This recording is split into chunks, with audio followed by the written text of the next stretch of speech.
YouTube. This is AMP009.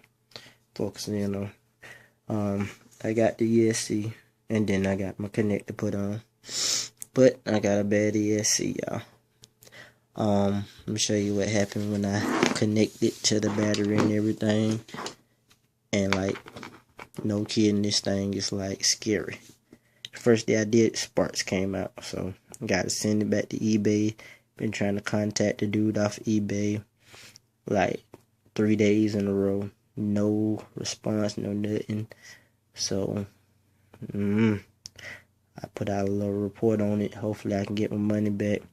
But I might have to throw the VXL back in. So this is what happened.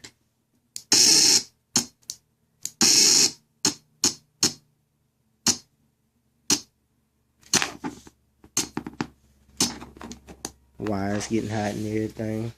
I never seen anyone do it like that. So if it's right, let me know. If it's wrong, let me know. Tell me something, Peace.